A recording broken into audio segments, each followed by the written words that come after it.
They say we the snowflakes, but they do take the cake I'm trying to make a pun. And you know what's funny? Their MAGA buddies, their family, their tribe will all still be bragging today about how great Trump is. Oh, yeah.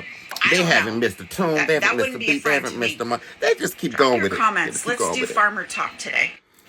Well, it's I don't know if I Sunday. want to do farmer talk. Hey, everybody. This is Dean FM, Dean Fraser Milford, here for your creature comfort. And today, I wanted to do another reaction video. This one's going to be to hashtag FAFO on TikTok. We're going to be going on TikTok and doing a little bit more of a deep dive, a regular dive, a little bit more of a shallow swim, because these are not too hard to find. Please make sure to check out all my stuff. Please make sure to like, comment, and subscribe. The first one we're going to look at is by Malcolm. It is Louisiana staffing agency posted a job ad looking for farm pickers. $11 an hour, 9 to 10 hours a day, 7 days a week, all summer long. Now people are roasting them online, and some are calling out the racial dynamics behind it. Let's talk about this job. Who are they really targeting? And why are so many saying it feels like exploitation rebranded? That is quite a TikTok description, but see some people just put like straight up hashtag Bible. Like, you know, maybe we can talk. If we're going to be doing it, let's do it proper. I'm from the same generation he's probably from, because, you know, we like to put all this stuff in the description. So I was on YouTube and I came across this video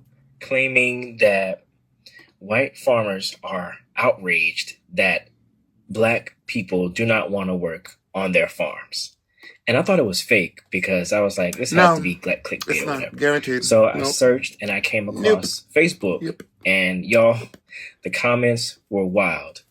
I still wasn't sure if it was real. So I tried to go to the staffing agency's website, and y'all, apparently so many people went to their website that the website crashed.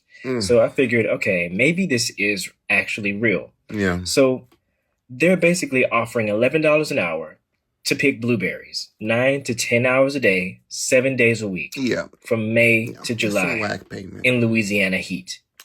Now, I never heard of Laranger, so I decided to look it up real quick. So here's some info. And just so you know, my source is this website called places.us.com. So anyway, livability is a C-. Population is less than 6,000. Demographics is almost 91% white, followed by black, then Hispanic, then Indian, then Asian, and pretty much zero Hawaiian. Yeah.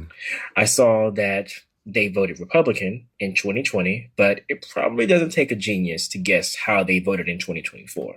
So that's just to give you a little info about the town. So anyway, back to what I was saying. So $11 an hour is what they're offering. Full-time, 7 days a week, 9 to 10 hours a day.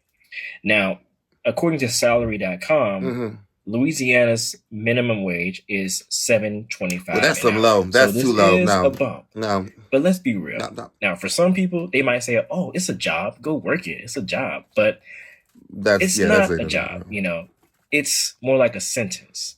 And then when you look at who they expect to take these jobs, you don't have to guess. It's a page straight out of history. Job, it don't mean a lot. Black folks, migrant workers, you know, the ones who are currently facing deportation right now. Vulnerable communities getting used for back-breaking labor. They're just used and used. But don't matter how much the hard they work. This is what they voted for. I don't care. So what do you think? Is it FAO season or what?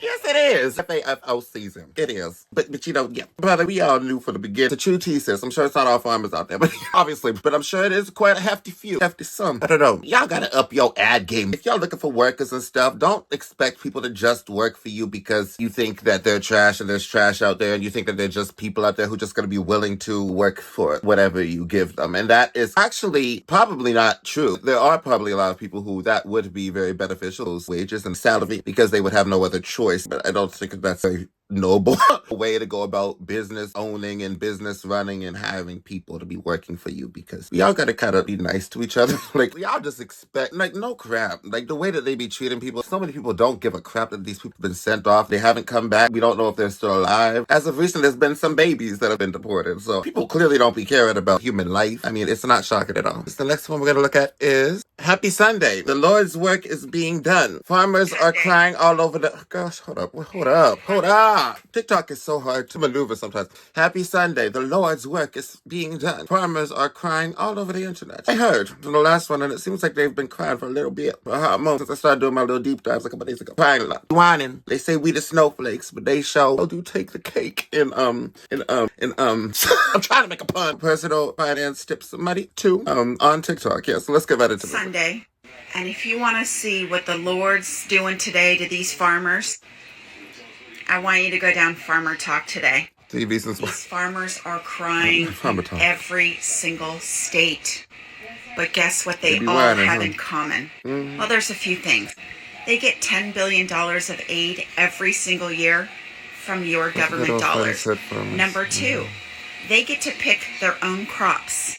A lot of them, the ones that are getting nixed from China, they pick those crops to plant and sell. You heard me correctly. So while these red states want manufacturing in America, they get free government welfare of $10 billion every single year. It's not a loan, with no accountability, no credit checks. They don't have to pay it back. They could be horrible businessmen. They get this money every year, and they get to plant a crop that they want. Well, guess what? They've been losing money for 3 years. So that $10 billion that you and I have been sinking into people who found the government handout, that's where our money's going. But I digress. Yeah. They are everywhere. Ohio. It's hard to feel bad. All these different states with farming. Oh, they're fucking crying on the internet. So I thought I would wish you a happy Sunday. I think the Lord's doing his work. I think the Pope is up there. He is now going to assist. But just trust me. Go right here, Farmer Talk. And stitch me in a video. I love it. Tag me, because I will boost it. And you know what's funny? Their MAGA buddies, their family, their tribe will all still be bragging today about how great Trump is. Oh, yeah.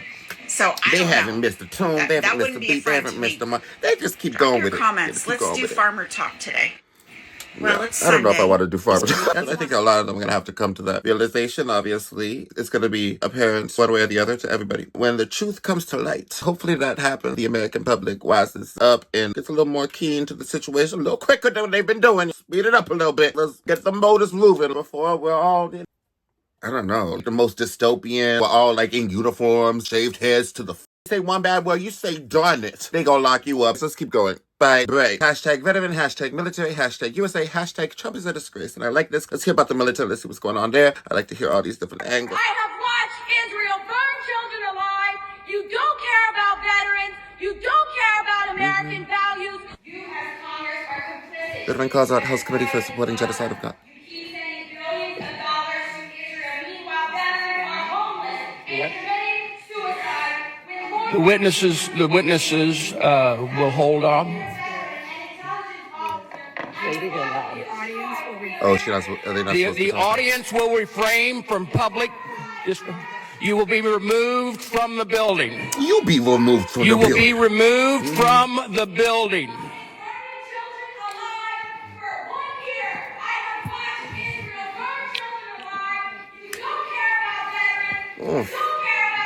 They do not. They do not.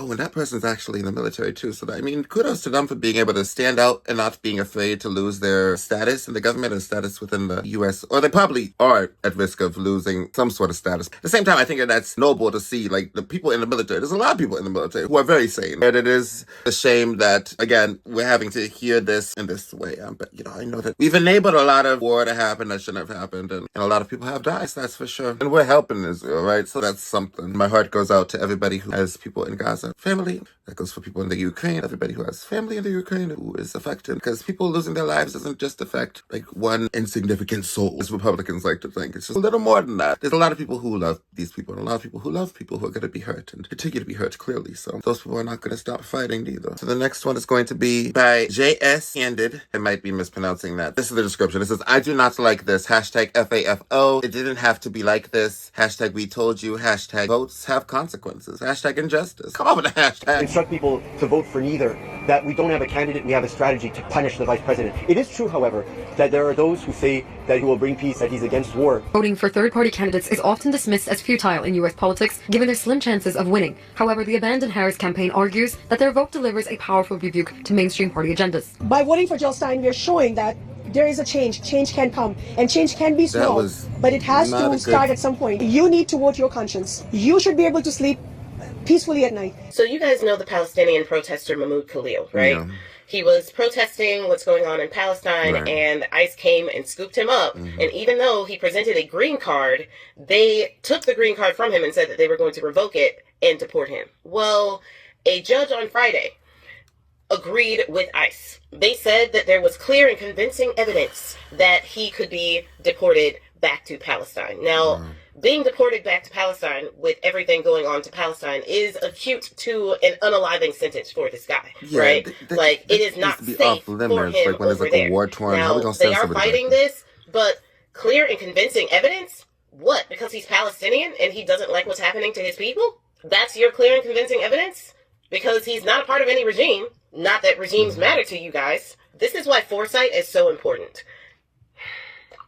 People who were trying to convince the protest voters to vote for Kamala Harris, we saw this type of stuff coming. We said it.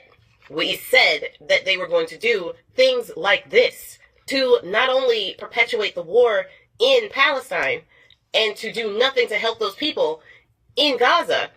We also said that they would start targeting people here in the States. And that is exactly what they're doing. And so they're going, as much as I sympathize and empathize with why people were angry before the election, foresight was just not a part of that. Because that is another cut off your nose to spite your face type of thing. That whole punish her movement, that whole vote for anyone but Kamala and Biden. That was completely detrimental. That was vote completely third party, vote all this. Yeah. That ruined the cause. It ruined the whole. It didn't have to be like this. The point was, if Kamala was in office, Trump's a convict. Listen. That guy, Mahmoud Khalil, wouldn't be on the verge of going back to a war zone. He just wouldn't. People really did mess that up. So that's about it. And that, my dear, was reacting to hashtag FAFA. This is the DFM version. I think this is volume 3, right? Third one I did. I hope you have a nice day. I'll talk to you later. Bye-bye.